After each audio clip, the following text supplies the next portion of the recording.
మన ప్రభువును రక్షకుడైన యేసుక్రీస్తు పరిశుద్ధ నామనందున ప్రియదేవుని సంఘం ప్రియదేవుని బిడ్డలారా మరి ఉదయకాల సమయం దేవుని వాక్యం ధ్యానించడానికి ముందుగా ప్రార్థన చేసుకుందాం. ప్రార్థన. కృపగల తండ్రి, దయగలమైన యేసయ్యా, నీ బంగారు పాదాలకు లెక్కలేని వందనాలు, స్తుతులు, స్తోత్రములు. గతించిన రాత్రి అంతా నీ రెక్కల చోటును కాచి కాపాడి సంరక్షించిందేవా మరి ఉదయకాల సమయం సజీవ లెక్కను చేరి ప్రార్థించుండగా వాక్యమైన దేవుడు వాక్యం ద్వారా నాతో మాట్లాడి మీరే మహిమగంతా ప్రభావాలు పొందమని యేసునామమున నడుచున్నాం తండ్రి. ఆమేన్. ప్రియదేవుని సంఘం ప్రియదేవుని బిడ్డ నిడదమ్మకు ఏర్పాటు చేయని దేని వాక్య భాగము ఈస్టర్ తరువాతి 4వ ఆదివారం కొరకు ఏర్పాటు చేయబడిన పత్రికా వాక్య భాగము అపోస్తులైన పౌలు కొరింథీయులకు రాసిన 2వ పత్రిక 5వ అధ్యాయము 14 నుంచి 21 వచనములు ఈ విధంగా రాబడినవి. ఈస్టర్ తరువాతి 4వ ఆదివారం కొరకు ఏర్పాటు చేయబడిన పత్రికా వాక్య భాగము అపోస్తులైన పౌలు కొరింథీయులకు రాసిన 2వ పత్రిక 5వ అధ్యాయము 14 నుంచి 21 వచనములు ఈ విధంగా రాయబడినవి. క్రీస్తు ప్రేమ మమ్మను బలవంతము చేయుచున్నది, ఏలయనగా అందరి కొరకు ఒకడు మృతి పొందెను గనుక అందరూ మృతి పొందిరనియు జీవించు వారిక మీదట తమ కొరకు కాక తమ నిమిత్తము మృతి పొంది తిరిగి లేచిన వాని కొరకే జీవించుటకు ఆయన అందరి కొరకు మృతి పొందెననియు నిశ్చయించుకొనుచున్నాము. ప్రియదేవుని సంఘమా, ప్రియదేవుని బిడ్డలారా, పౌలు కొరింథీ సంఘానికి 2వ పత్రిక రాస్తూ ప్రభు యొక్క ప్రేమ అనగా ఏలయనగా మేము అంటున్నాడు. అంటే క్రీస్తు ప్రేమలో తాను ఏ విధంగా ప్రేమింపబడుతున్నాడో ఆ ప్రేమింపబడుతున్న ప్రేమను గురించి చెప్తున్నాడు. క్రీస్తు ప్రేమ మమ్మలను బలవంతము చేర్చున్నది. దేవుని కుమారుడైన క్రీస్తు ప్రభు వారు మరణము నుండి పాపముల నుండి మనల్ని రక్షించడానికి ఈ లోకానికి వచ్చారు. మానవుని మీద ఏలుబడి చేస్తున్న మరణము పాపము దాన్ని తొలగించి ఆయన తన నీతిని అనుగ్రహింపజేసి మనందరి నిమిత్తము ఆయన మరణించి ఆ యొక్క భయంకరమైన మరణము నుండి మనల్ని తప్పించారు. కాబట్టి పౌలు అంటున్నాడు, క్రీస్తు ప్రేమ మమ్మను బలవంతము చేయుచున్నది, ఎలాగనగా అందరి కొరకు ఒకడు మృతి పొందెను గనుక అందరూ మృతి పొందిరనియు అంటున్నాడు. ఎవరైతే మన కొరకు మరణించారో ఆ ప్రభువుని బట్టి, ప్రభువు యొక్క మరణాన్ని బట్టి, ఆయన చూపిన ప్రేమను బట్టి నేడు మనము జీవించున్నాము. కాబట్టి జీవించు వారిక మీదట తమ కొరకు కాక తమ నిమిత్తము మృతి పొంది తిరిగి లేచిన వాని కొరకే జీవించుటకు ఆయన అందరి కొరకు మృతి పొందిననియు నిశ్చయించుకొనుచున్నాము. ప్రభు ఎందుకొరకు ఆయన కార్యం చేశారంటే అందరి కొరకు, అందరి యొక్క రక్షణ కొరకు, పాపములో మరణములో ఉన్న మనందరినీ రక్షించడానికి.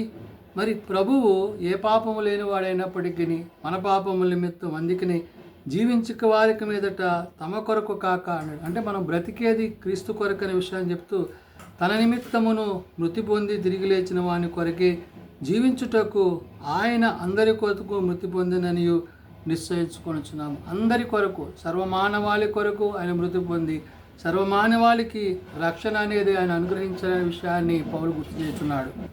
కాబట్టి పౌలు సెలవిస్తున్న మాట జీవించు వారిక మీదట తమ కొరకు కాక అంటున్నాడు. అంటే మనము మన కొరకు ప్రాణం పెట్టిన ప్రభు కొరకు జీవించవలసి ఉన్నది.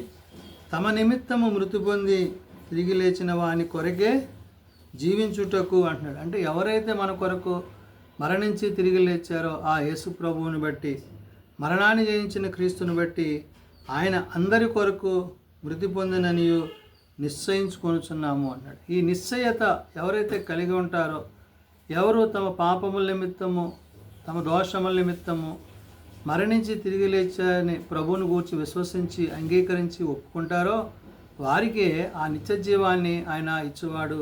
కాబట్టి పౌలు అంటున్నాడు, కావున ఇక మీదట మేము శరీరరీతిగా ఎవరినైనాను ఎరుగము, మేము క్రీస్తును శరీరరీతిగా ఎరిగి ఉండినను ఇక మీదట ఆయనను అలాగా ఎరుగము అంటున్నాడు. అంటే మరణము గెలిచిన క్రీస్తునే మేము కలిగి ఉన్నాం. అంటే మరణాన్ని జయించిన ప్రభువుని బట్టే మేము సంతోషిస్తున్నాం. మా సంతోషము, మా ఆనందము ఇవన్నీ కూడా పరసంబంధమైనవి.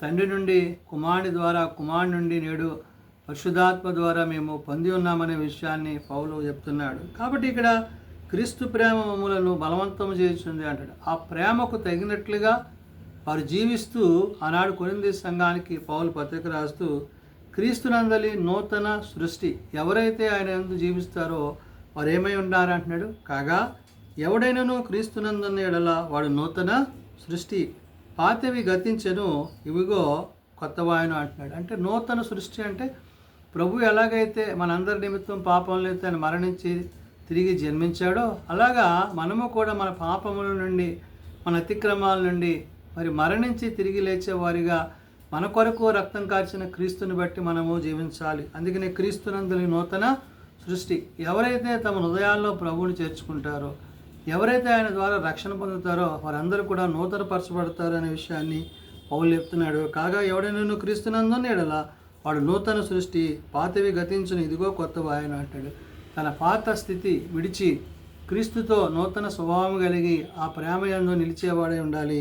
సమస్తమును దేవుని వలనైనవి, ఆయన మనలను క్రీస్తు ద్వారా తనతో సమాధానపరచుకొని ఆ సమాధానపరచు పరిచర్యను మాకు అనుగ్రహించును. పౌలు ఈ పరిచర్యను గురించి చెప్తున్నాడు. అంటే తాను ఏ విధంగా ఈ పరిచర్యం చేస్తున్నాడు, ఏ విధంగా ప్రభు మాకు అప్పచెప్పాడంటే చెప్తాడు. సమస్తమును దేవుని వలనైనా, అంటే తండ్రి వలనైనా ఈ ఉద్దేశాన్ని ఆయన మనలను క్రీస్తు ద్వారా, అంటే ఆయన కుమారుడైన క్రీస్తు ద్వారా తనతో సమాధానపరచుకొని అన్నాడు. ఇప్పుడు తండ్రి తన కుమారుని ద్వారా మనకు సమాధానాన్ని ఇచ్చి కుమారుని ద్వారా తండ్రితో మనము సంధి చేసుకోవడానికి కృపనిచ్చాడు. అందుకనే ఆ సమాధానపరచు పరిచర్యను మాకు అనుగ్రహించు. ఎప్పుడైతే మేము ప్రభువునందు విశ్వాసం ఉంచామో, ప్రభువునందు, ప్రభు మాటల యందు, ఆయన ఉద్దేశాల యందు, ఆయన పొందిన శ్రమ మరణ పునరుత్థానాలను బట్టి నేడు క్రీస్తు సాక్షులుగా మేము ఉన్నామని పౌలు ఇక్కడ గుర్తు చేస్తున్నాడు. కాబట్టి సమస్తము దేవుని వలనైనవి, ఆయన మనలను క్రీస్తు ద్వారా తనతో సమాధానపరుచుకొని ఆ సమాధానపరచు పరిచర్యను మాకు అనుగ్రహించినని పౌలు చెప్తూ అంటున్నాడు. అదేమనగా దేవుడు వారి అపరాధములను వారి మీద మోపక క్రీస్తునందు లోకమునకు అనగా తనతో సమాధానపరచుకొనుచు ఆ సమాధాన వాక్యమును మాకు అప్పగించను. కాబట్టి తండ్రి యొక్క ఉద్దేశం ఏంటంటే ఆది తల్లిదండ్రులు ఏదైతే పాపం చేసి ఆజ్ఞాతిక్రమం చేసి పాపం చేసి మరణాన్ని తెచ్చుకున్నారో ఆ ఆజ్ఞాతిక్రమాన్ని పాపాన్ని కొట్టివేయడానికి తీసివేయడానికి ఆయన కుమారుడైన ప్రభువారు, అంటే ఏ పాపం లేని ఆయన మన పాపముల కోసం మరణించి శిలువ మరణం ఉంది, సమాధి చేయబడి తిరిగి లేపబడ్డాడు. కాబట్టి ఆ విషయాన్ని అంటున్నాడు. అదేమనగా దేవుడు వారి అపరాధములను వారి మీద మోపక, మన అపరాధాలు మన మీద మోపక ఏం చేశాడు, తీసివేసి క్రీస్తునందు లోకమును తనతో సమాధానపరుచుకునేవాడు. క్రీస్తు ద్వారా లోకాన్ని జయించి, క్రీస్తు ఎలాగైతే మరణాన్ని గెలిచారో అలాగే క్రీస్తుని కలిగి ఉన్నవారు కూడా మరణాన్ని గెలిచేవారై జీవించేవారై ఉంటారనే విషయాన్ని పౌలు ఇక్కడ ప్రస్తావన చేస్తున్నాడు. ఆ సమాధాన వాక్యం మాకు అప్పగించిన అన్నాడు. ఆ వాక్యాన్ని బట్టి, ఆ సమాధానాన్ని బట్టి నేడు మేము జీవిస్తున్నామని పౌలు ఇక్కడ గుర్తు చేసిన మాటలు. ఈ క్రీస్తునందలి విశ్వాసమును, ఈ క్రీస్తునందలి నూతన సృష్టి, క్రీస్తునందలి ప్రేమ, ఇవన్నీ కూడా పౌలు గుర్తు చేస్తూ అని అంటున్నాడు. కావున దేవుడు మా ద్వారా వేడుకొనున్నట్లు మేము క్రీస్తుకు రాయబారులమై ఉన్నాము అంటున్నాడు. కాబట్టి ఇక్కడ ప్రభు ఏదైతే వారిని ఏర్పరచుకున్నాడో, ఏదైతే వారిని ప్రత్యేకపరచుకున్నాడో అపోస్తలులుగా, శిష్యులుగా, ఈ బాధ్యతలన్నీ వారు కలిగి ఉండి క్రీస్తు ప్రేమను వారు వెల్లడిపరుస్తున్నారు. ఎందుకంటే బ్రతుకుడు క్రీస్తే చావైతే లాభమే అంటాడు పౌలు. అంటే క్రీస్తు కొరకు తను తాను ఎంతగా సమర్పించుకున్నాడంటే తన కొరకు ప్రాణం పెట్టిన క్రీస్తుని నేను అనేకులకు తెలియచేయాలి, అనేకులకు ఆయన గురించి మరి పత్రికల ద్వారా తాను తెలియచేయాలని ఉద్దేశించాడు. కాబట్టి ఆనాడు కొరింథీ సంఘానికి, నేడు సార్వత్రిక సంఘానికి పౌలు ఈ పత్రిక ద్వారా తెలియజేశాడు. కావున దేవుడు మా ద్వారా వేడుకొనున్నట్లు మేము క్రీస్తుకు రాయబారులమై అన్నాడు. కాబట్టి ఏదైతే వారిని ఏర్పరచుకున్నాడో ఆ ఏర్పరచబడిన ఆ రాయబారాన్ని, అంటే ఆయన గూర్చిన సమాచారాన్ని దేవునితో సమాధానం పడవడని, అంటే ఎవరైతే దేవుని యందు, ఎవరైతే సమాధానం పడడానికి క్రీస్తు పక్షముగా మిమ్మును బతిమాలుకొనుచున్నాను అంటున్నాడు. కాబట్టి మీలో ఆ సమాధానం ఆయన ద్వారా మీకు కలుగుతుంది. కాబట్టి సమాధాన వార్తను ఆయన మనకు తీసుకొచ్చి ఆ సమాధాన పత్రికల ద్వారా క్రీస్తుతో మనలను ఆయన మమేకం చేస్తున్నాడు. అందుకనే ఎందుకనగా మనం ఆయన యందు దేవుని నీతి యగునట్లు పాపమెరుగని ఆయనను మన కోసము పాపముగా చేశాను. కాబట్టి మనం నీతిమంతులుగా తీర్చబడాలంటే ఆ నీతిమంతుడైన దేవుని కుమారుడైన క్రీస్తునందు మనం నీతిమంతులు అవ్వాలి. ఎలాగా ఆయనలో ఆయన యొక్క వాక్యమును బట్టి, ఆయన ఇచ్చిన రక్షణను బట్టి, ఆయన ఇచ్చిన నిత్య జీవాన్ని బట్టి, మనలో ఉన్న పాపాన్ని, మనలో ఉన్న అతిక్రమాలను విడిచిపెట్టి మన కొరకు మరణించి తిరిగి లేచిన క్రీస్తుని మనం విశ్వసించినట్లయితే తప్పక ఆయన మనలను క్రీస్తునందున నూతన సృష్టిగా చేయననే విషయాన్ని పౌలు చెప్తున్నాడు.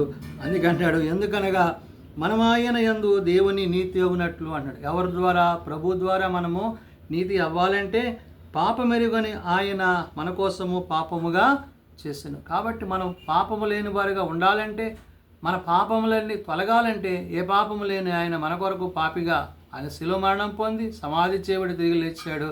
కాబట్టి ఎంత గొప్ప రక్షణ, ఎంత గొప్ప నిత్య జీవాన్ని పౌలు ఆనాడు క్రీస్తునందు నూతన సృష్టి అనే మాటలను తెలియజేశాడు. కాబట్టి ఎవరైతే ప్రభువునందు నూతన సృష్టి అయి ఉంటారో వారిలో పాతవి గతించి నూతన పరచబడతారు. ఆ నూతనం అనేది ఆత్మ సంబంధమైన విషయాల చేత క్రీస్తు మన యందు నిలిచినట్లు అట్టి సిద్ధపాటు ఆనాడు కొరింథీ సంఘానికి, నేడు సార్వత్రిక సంఘానికి పౌలు తన పత్రిక ద్వారా తెలియజేసిన మాటలు. ప్రార్థన చేసుకుందాం. ప్రేమ నమ్మకం కలిగిన మా తండ్రి, కృప కలిగిన దేవా, నిజమైన ఆయన నీ యందు మేమును మా యందు నీ మాటలు నిలిచినట్లు మళ్ళీ పౌలు పత్రికగా నాయన ఆనాడు కొరింథీ సంఘానికి ఈ 2వ పత్రిక రాస్తూ నిన్ను గూర్చి, నీ ప్రేమను గూర్చి, అయా నువ్వు చూపించిన ఆ శ్రమలో నుండి, మరణంలో నుండి నువ్వు మాకు ఇచ్చిన రక్షణ గురించి, నిజమైన ఆయన నువ్వు మా కొరకు చేసిన ఆ నిత్య జీవ పోరాటాన్ని మేము కూడా కలిగి ఉండాలంటే నీ యందు మీ మాటలందు నిలుచుటకు మాకు నీ సహాయం దయచేయండి. మహిళలను బలపరచువాడవు, రోగులను స్వస్థపరచువాడవు, హాస్పిటల్స్ వద్ద, ఇండ్ల వద్ద ఆయా స్థితిలో ఉన్న వారు ముట్టి లేవనెత్తువాడు. ఏ ఒక్కరూ నశించక అంతటి అందరూ మారు మనసు కలిగి పాపకు క్షమాపణ కలిగి నీ నిత్య రాజ్యం అందు చెరగలిగిన కృప దయచేయమని వచ్చిన చిన్నబిడ్డలు, ఎవరు పెద్దలు, వృద్ధులు ప్రతి వారిని దీవించండి. ఈ దినమందు ఎక్కడెక్కడైతే నీ నామం నిమిత్తం, నీ సత్యం నిమిత్తం నాయన శ్రమపడుతున్న వారు ఉన్నారు, వారందరినీ ప్రభువా మీరు ఆదరించి కరుణించి కాపాడి మీ కృప చేత నింపమని, నీ కొరకు రక్షణ కొరకు ఎదురు చూస్తున్న నీ ప్రియ కుటుంబాలను మీ కృపతో నింపమని, రేపటి సబాతు కొరకు నేటించి మమ్మల్ని సిద్ధపరచమని యేసునామమున అడుగుచున్నాము తండ్రి, ఆమేన్. పరలోకమందున మా తండ్రి, నీ నామం పరిశుద్ధపరచబడుగాక, నీ రాజ్యం వచ్చుగాక, నీ చిత్తం పరలోకమందు నెరవేర్చినట్లు భూమి మీద నెరవేరుగాక. మానవ దినాలు మాకు దయచేయము. వాళ్ళ ప్రార్థన చేసిన వారిని మేము క్షమించున్న ప్రకారం మా ప్రార్థనలను క్షమించము. శోధనల దయకాదులను తప్పించము. రాజ్యము, శక్తి, మహిమ నిరంతరం నీవే నావు తండ్రి, ఆమేన్. మన పరమ తండ్రి దేవుని ప్రేమ, ప్రభువైన యేసుక్రీస్తు కృప, ఆదరణకర్త అయిన పరిశుద్ధాత్మ సహాయము సదా తోడేయండి, సంరక్షించునుగాక. ఆమేన్.